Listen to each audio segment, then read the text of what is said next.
समीर आखिरकार रिमझिम के सामने अपने दिल की बात कह ही देता है। गुस्से और नाराज़गी में उसकी आवाज़ तेज़ हो जाती है। वह कहता है, अगर मुझे अभी और परी में से किसी एक को चुनना पड़ा तो मैं अभी को ही चुनूंगा।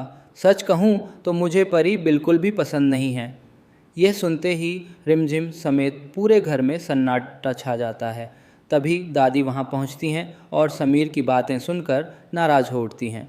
वह कहती हैं, तुम ये क्या कह रहे हो समीर? परी तुम्हारे पिता की आखिरी निशानी है, उसे अपनाना तुम्हारी जिम्मेदारी है। दादी उसे समझाने की कोशिश करती हैं कि किसी मासूम बच्चे को उसकी गलती के बिना ठुकराना ठीक नहीं होता, लेकिन समीर का गुस्सा कम होने का नाम नहीं लेता। वह कह देता है, अगर मेरी बात किसी को मंजूर नहीं तो आप और परी इस घर से जा सकते हैं।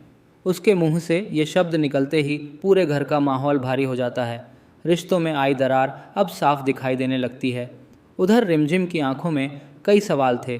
उसके सामने खड़ा अविक घबराया हुआ था। उसके हाथ में एक ड्राइंग थी, मगर उस तस्वीर में सिर्फ रंग नहीं थे, एक ऐसा डर छुपा था जो किसी बड़े राज की तरफ इशारा कर रहा था। रिमझिम ने उसका हाथ पकड़कर प्यार से पूछा, अविक मुझसे सच मत छुपाओ, क्या महल में आग तुमने लगाई थी? अविक की आंखें भर आईं। वह कुछ बोलने ही वाला था कि तभी समीर वहां आ गया। उसने गुस्से में रिमझिम का हाथ हटा दिया और बोला, बस करो रिमझिम, एक बच्चे पर इतना दबाव मत डालो।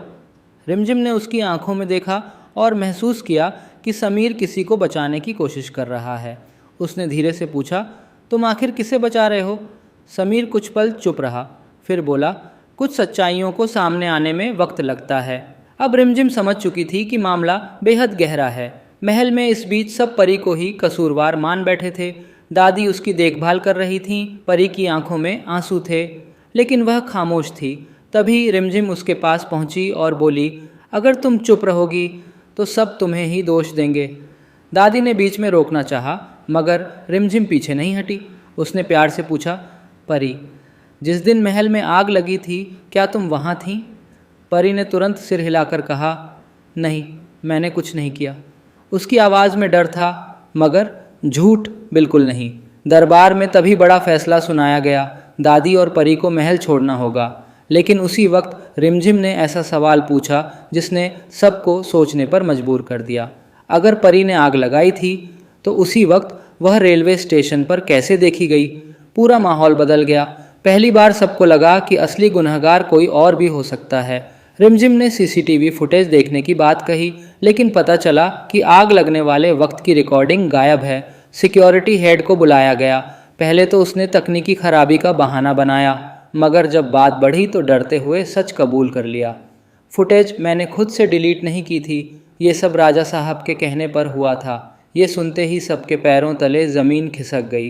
रिमझिम हैरान थी, समीर आखिर सच क्यों छुपा रहा था? उसी रात एक और चौंकाने वाली सच्चाई सामने आई।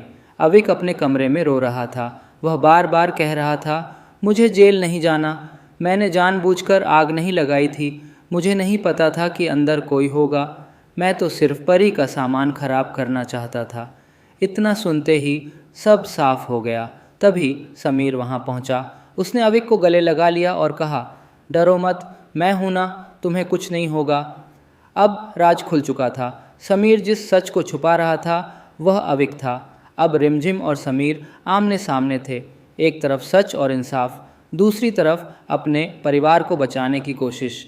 और यही टकराव अब वीरगढ़ की सबसे बड़ी जंग बनने वाला है।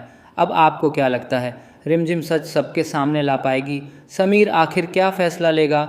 अपनी राय हमें कमेंट में ज़रूर बताइए। अगर आपको हमारी आज की ये अपडेट पसंद आई हो तो चैनल को सब्सक्राइब करें, वीडियो को लाइक करें और बेल आइकन दबाना बिल्कुल न भूलें, ताकि आने वाली हर नई अपडेट आप तक सबसे पहले पहुंच सके।